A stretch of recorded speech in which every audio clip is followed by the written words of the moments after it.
Halo, selamat datang di Sapa Indonesia Malam.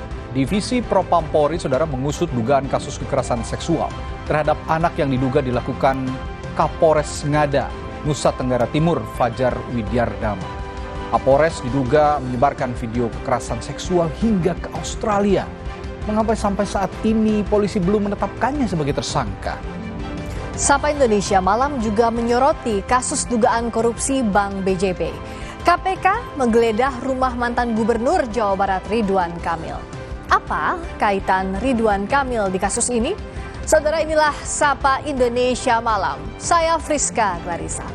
Dan saya Radi Saputro. Kita segera mulai Sapa Indonesia Malam hari ini.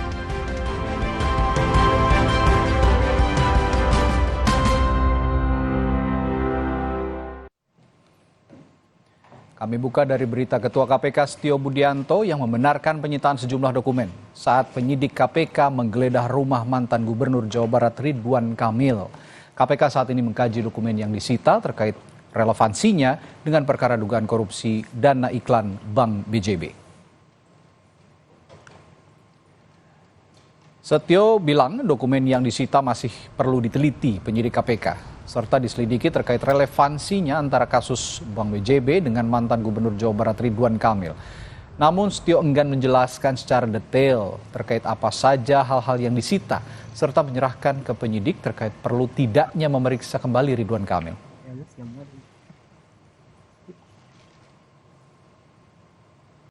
Prosesnya sedang dikaji, sedang diteliti oleh para penyidik, gitu. Yang memang tidak banyak, tapi setidaknya itu hal-hal yang relevan dengan penanganan perkara. Jadi Pak Eko pemanggilan diperiksa kapan? Akan dipanggil? Nanti pasti ya saya kembalikan kepada penyidik lah itu. Urusan teknis seperti itu, penyidik, direktur penyidikan, Kasatgas yang akan menentukan sesuai dengan tuntutan kita. Tapi statusnya apa sekarang nih Pak? Saksi. Sementara itu, Gubernur Jawa Barat Deddy Mulyadi enggan berkomentar terkait penggeledahan rumah mantan Gubernur Jawa Barat Ridwan Kamil oleh KPK terkait dugaan korupsi di Bank Jawa Barat dan Banten. Sebagai pemegang saham mayoritas, Deddy menyebut Pemprov Jawa Barat akan merestrukturisasi BJB.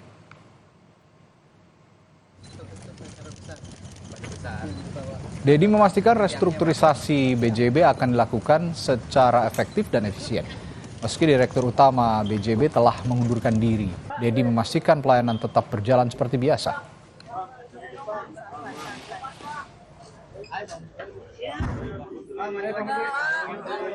Itu bukan ranah saya ya, ranahnya kan sudah ranah KPK ya. Kita serahkan sepenuhnya pada restrukturisasinya bukan hanya pada orang yang menjabat, tetapi juga pada struktur jabatannya, atur yang disebut dengan perubahan SOTK-nya.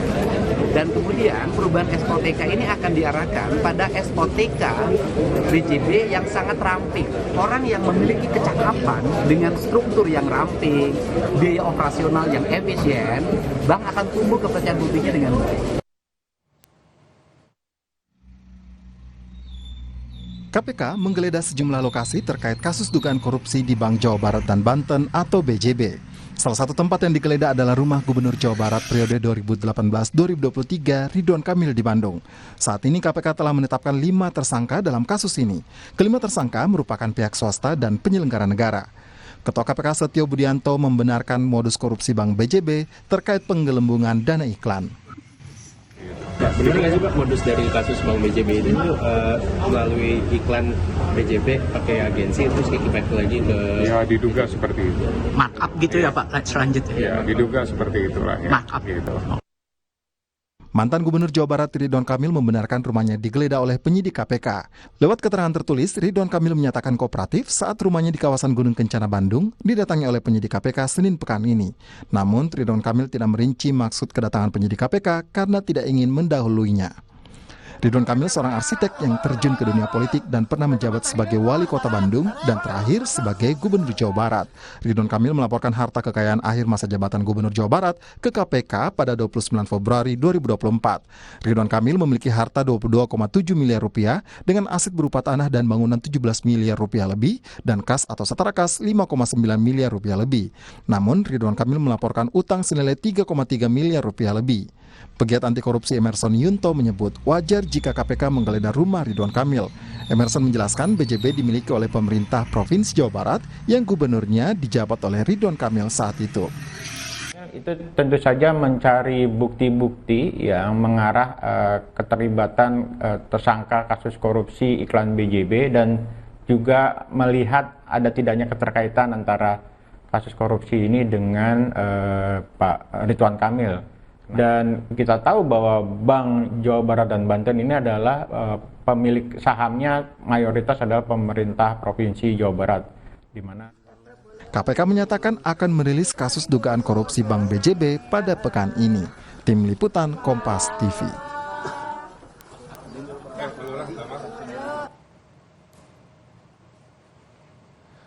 Melalui pesan singkat yang dikirimkan ke redaksi Kompas TV, Ketua KPK Setio Budianto membenarkan tengah menggeledah kantor Bank BJB.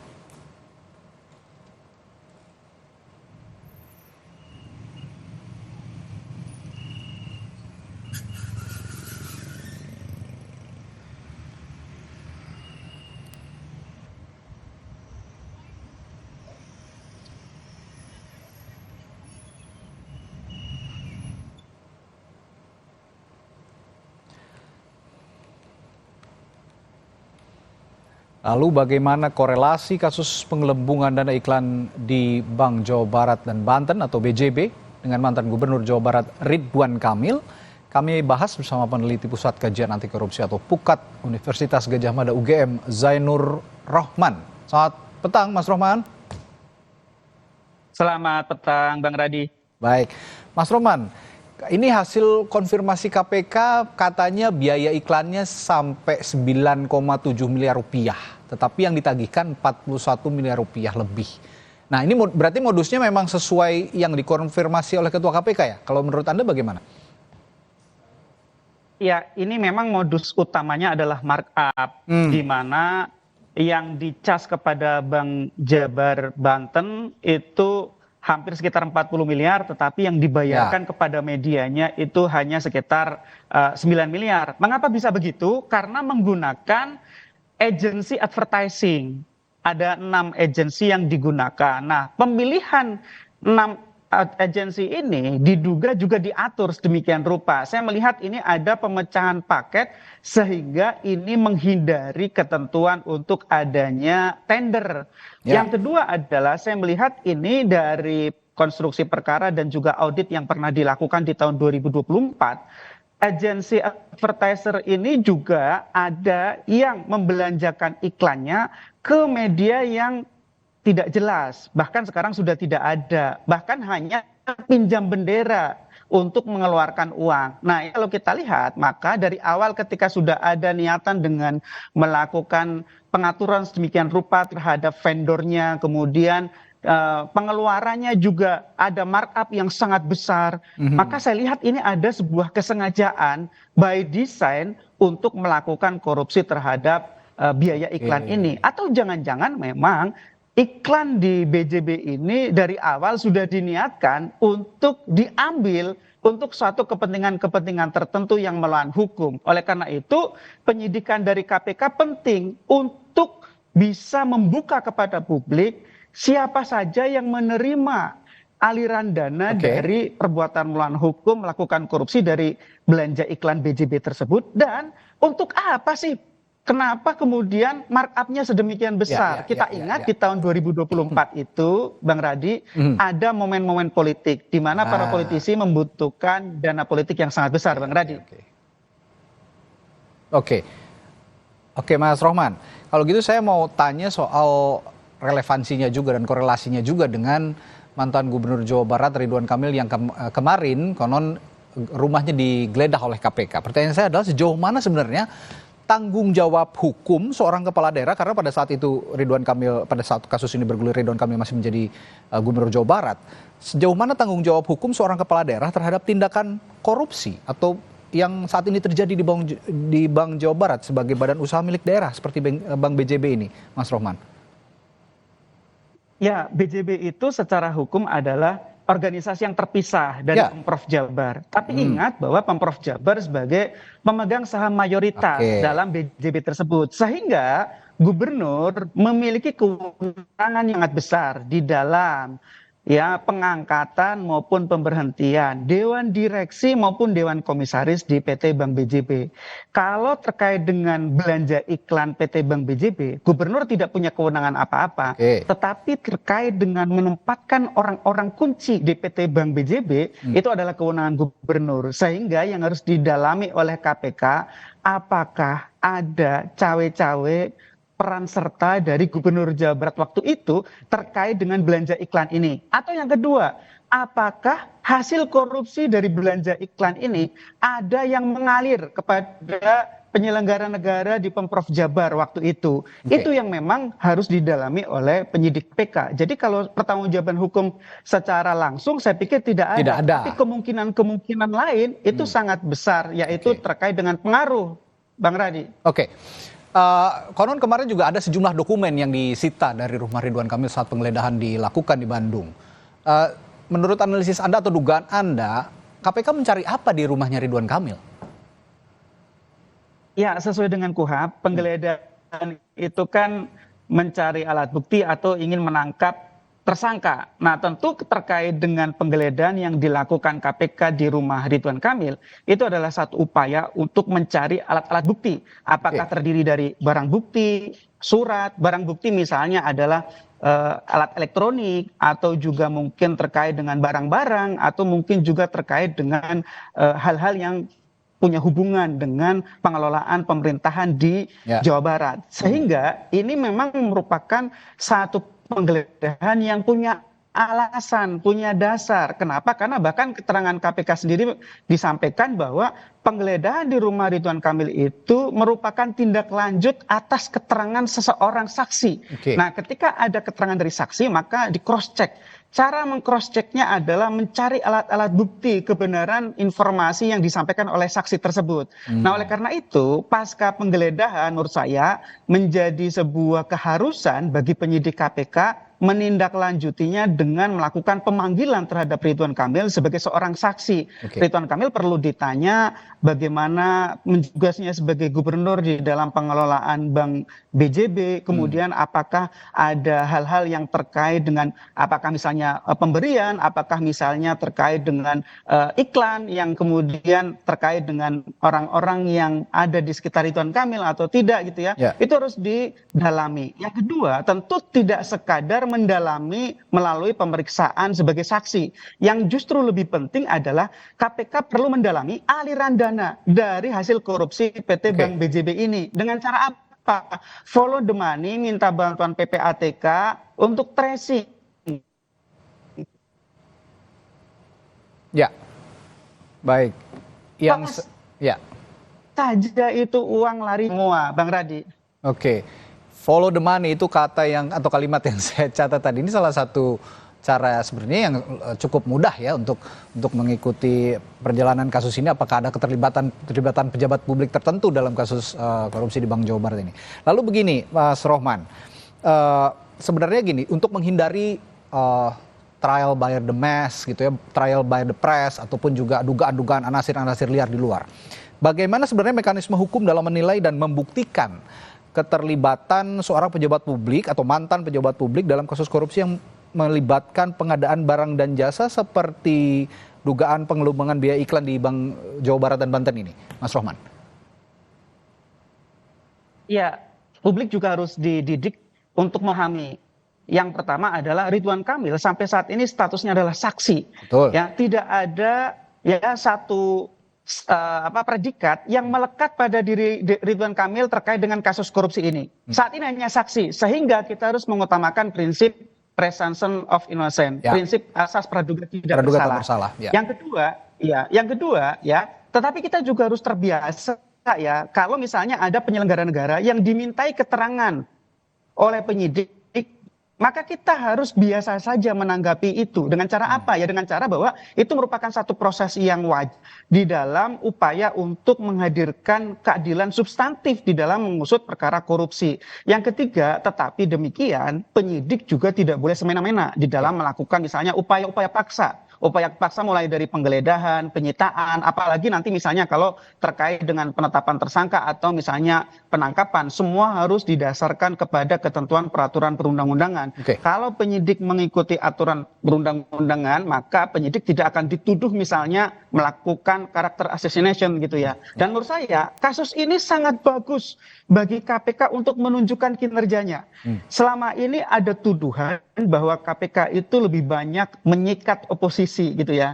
Nah ini kan kalau kita lihat dari kelompok politik sepertinya ini bukan oposisi begitu ya. Nah ini kesempatan bagi KPK untuk ya buka semua di depan meja hijau siapapun itu. Apakah juga misalnya termasuk ada kaitan dengan pendanaan politik di tahun 2024. Karena ini ratusan miliar kerugian keuangan negaranya. Satu lagi ada informasi di tahun 2024 ya bahwa KPK pernah melakukan penggeledahan rumah salah satu orang auditor yang membuat audit terhadap dugaan korupsi belanja iklan PT Bank BJB ini. Nah, publik juga bertanya, sampai sekarang tidak ada kelanjutannya, apakah itu memang tidak terkait atau ada keterkaitannya. Itu juga KPK harus terbuka, harus transparan, akuntabel kepada publik. Sehingga menurut saya ini waktunya KPK tunjukkan kinerja mereka. Selama ini KPK dibanding-bandingkan dengan kejaksaan tangani kasus besar, KPK belum. Nah ini kasus lumayan, ratusan miliar, sehingga publik berharap agar KPK bisa tuntaskan, juga agar aset recovery-nya bisa optimal, bisa dikembalikan kepada keuangan negara, kemudian semua pihak yang ikut melakukan kejahatan dan menikmati hasil kejahatannya bisa dimintakan pertanggungjawaban secara hukum pidana. Bang Radi. Ya, saya ini sebenarnya sangat-sangat tidak mau mencampur adukan antara urusan politik dan hukum. Tapi ya mau bagaimana, seperti yang Anda utarakan juga tadi bahwa urusan hukum muaranya dari urusan politik juga. Ada penggalangan dana untuk politik yang berujung kasus-kasus korupsi. Nah, yang saya ingin tanyakan juga, apakah menurut Anda, ini saya bertanya dalam konteks jabatan politis, karena gubernur ini merupakan jabatan politis begitu. Menurut Anda, akankah ada perbedaan penanganan hukum antara kasus korupsi yang melibatkan pejabat aktif saat ini dan mantan pejabat seperti dalam kasus Ridwan Kamil? Karena ini tadi yang Anda tekankan juga pembuktian KPK lah, momennya sekarang begitu, Mas Roman. Ya, tentu penyidik biasa menangani berbagai macam tantangan dan hambatan ya. Ada hambatan-hambatan dalam bentuk intervensi. Intervensi juga datangnya bisa dari internal lembaga sendiri, bisa dari eksternal. Dari eksternal bisa datang dari pejabat yang punya posisi yang sangat tinggi, atau mungkin bahkan dari lembaga lain yang punya fungsi sama, yaitu sesama APH begitu ya. Sehingga memang biasanya ya penyidik akan punya tantangan lebih ketika seorang tersangka atau seseorang yang sedang diproses itu memiliki jabatan aktif. Kalau jabatannya sudah non-aktif, sudah paripurna, biasanya hambatannya jauh lebih rendah. Tetapi seharusnya dari sisi hukum, siapapun pelakunya, siapapun orang yang sedang berhadapan dengan proses pidana, seharusnya tidak akan ada perbedaan perlakuan. Karena kan prinsip dasarnya adalah seluruh warga negara memiliki kedudukan yang sama di hadapan hukum. Tapi kan praktiknya tidak seperti itu juga. Hambatan-hambatan itu real. Dari dulu juga KPK menangani kasus korupsi pejabat aktif selalu mendapatkan tekanan. Bahkan ada yang disebut sebagai corruptor fight back, perlawanan balik dari koruptor, dari orang-orang yang memiliki jabatan tinggi, memiliki kewenangan, memiliki jaringan, memiliki kedudukan-kedudukan sumber daya yang besar, sehingga untuk kasus ini menurut saya ini menjadi pembuktian dari KPK. Syukur-syukur KPK bisa membuktikan kemana larinya dana ini dengan lengkap itu ya. Karena biasanya dalam penegakan hukum, penegak hukum itu yang penting bisa membuktikan sangkaan kemudian diubah menjadi dakwaan, asal sudah terbukti kemudian kadang-kadang penyidik sudah puas. Tetapi aset recovery, kemana saja aliran dana itu, kadang-kadang itu tidak menjadi sesuatu yang prioritas. Padahal itu yang justru lebih penting, agar kerugian keuangan negara bisa dikembalikan ke kas negara sehingga rakyat tidak mengalami kerugian ganda. Bang Rai. Ini jadi pembuktian sekali lagi digarisbawahi bagi KPK ya, kalau tidak mau lembaganya disebut sebagai alat politik, ya buktikan seprofesional mungkin urusan-urusan politik dipisahkan dengan kasus-kasus hukum secara profesional, termasuk yang banyak menjerat pejabat-pejabat publik maupun pejabat-pejabat yang memiliki jabatan politis, begitu kira-kira. Baik, terima kasih peneliti Pukat UGM, Zainur Rahman telah berbagi perspektifnya di Sapa Indonesia Malam hari ini. Sampai jumpa lagi, Mas Roman. Sampai jumpa, Bang Radi. Saudara, ke sorotan selanjutnya di Sapa Indonesia Malam. Polisi atau Kepolisian Daerah Nusa Tenggara Timur bilang telah menyelidiki kasus dugaan kekerasan seksual terhadap anak yang dilakukan mantan Kapolres Ngada, NTT, AKBP Fajar Widyadharma. Fajar diduga melakukan kekerasan seksual terhadap anak berusia 6 tahun dan menyebarkan videonya, namun belum ditetapkan sebagai tersangka. Dirkrimum Polda NTT Kombes Patar Silalahi bilang polisi telah memeriksa 9 saksi terkait kasus kekerasan seksual anak yang diduga dilakukan ex-Kapolres Ngada AKBP Fajar Widyadharma. Dari hasil pemeriksaan, Fajar diduga membayar seseorang sebesar 3 juta rupiah untuk membawa anak berusia 3 tahun ke dalam hotel. Fajar kemudian merekam aktivitas seksual itu. Status Fajar belum tersangka karena Polda NTT baru memeriksanya sebagai tersangka. Terungkapnya kasus ini setelah ada laporan dari polisi Australia kepada Hub Interpolri. Laporan terkait beredarnya video porno anak di Australia. Dari Hub Inter mendapat informasi dari AFP, Australian Federal Police. Ya, jadi Hub Inter meneruskan temuan yang dari AFP. Tentang apa Pak ya temuan dari AFP? Nah, itu tadi adanya dugaan kekerasan seksual. Iya. Apa alasan belum ditetapkan sebagai tersangka? Dari Kompas ya. Baik, kita belum periksa dia sebagai tersangka. Ya, karena kemarin sudah pada tanggal 20 sudah dibawa ke Jakarta. Oke. Terima kasih. Yang bersangkutan mengorder ya, anak tersebut melalui seseorang yang bernama F, seorang wanita perempuan yang Mabes Polri menegaskan akan transparan dalam mengusut kasus kekerasan seksual terhadap anak yang diduga dilakukan Kapolres Ngada NTT AKBP Fajar Widyadharma Lukman. Kadif Humas Polri Irjen Sandi Nugroho bilang pengusutan terbuka kasus itu menjadi komitmen Kapolri. Irjen Sandi bilang polisi masih melakukan pemeriksaan terhadap Kapolres Ngada AKBP Fajar Widyadharma. Sandi berjanji akan terus menyampaikan informasi secara terbuka soal kasus ini. Sandi bilang siapapun yang melanggar ketentuan akan ditindak tegas. Transparansi dan akuntabilitas Polri ini menjadi tanggung jawab Polri kepada publik, maka Bapak Polri sangat berkomitmen untuk hal itu. Untuk hasil pemeriksaannya masih dalam proses. Nanti akan kita update melalui Propam sebagai bahasanya. Yang jelas bahwa siapapun itu yang melanggar ketentuan akan kita tindak tegas dengan ketentuan. Komisi Kepolisian Nasional menyebut jika terbukti melakukan kekerasan seksual terhadap anak, Kapolres Ngada AKBP Fajar Widyadharma pantas dihukum maksimal. Menurut Kompolnas, Fajar merupakan pejabat publik yang seharusnya melindungi, justru menjadi pelaku utama kejahatan. Nggak ada kata lain untuk ya dihukum seberat-beratnya. Ini problemnya apa hukuman paling berat untuk tindakan kepada Kapolres ini, Pak Oirol? Kalau dalam konteks etik ya dipecat. Kalau dalam konteks pidana ya bisa pidana seumur hidup ini. Gitu. Kalau saya ya melihat anatomi dan konteks kasusnya. Karena ini kan juga profil pejabat publik gitu ya. Yang ini dalam konteks beberapa tindak pidana bisa memberatkan. Yang kedua sebenarnya dia punya kewenangan, punya kewajiban untuk bahkan mencegah terjadinya kejahatan di TPO ini. Kok malah jadi pelaku utama dalam proses ini. Sehingga pidananya bisa maksimal, etiknya juga bisa maksimal.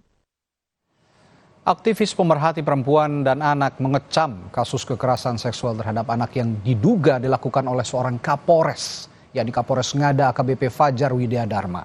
Lembaga Perlindungan Anak NTT menilai kasus ini bukan hanya kekerasan seksual, tetapi juga perdagangan orang.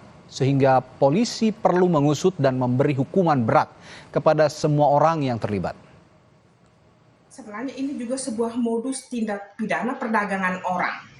Selain eksploitasi seksual, kejahatan seksual, sebenarnya karena meminta orang lain untuk membawa anak ini, berarti ini kan sebenarnya kan tindakan perekrutan, kemudian melalui pembayaran, ini tindak pidana perdagangan orang. Karena itu kita minta supaya segera diusut dan para pelaku maupun orang-orang yang turut melakukan itu harus dipanggil, diperiksa, dan ditangkap, ditahan. Saudara, jelang berbuka puasa, selepas jeda kami akan beri rekomendasi kepada Anda kudapan berbuka puasa. Salah satu yang ramai adalah nasi liwet Setiabudi di Jakarta. Kami kembali setelah berbuka puasa.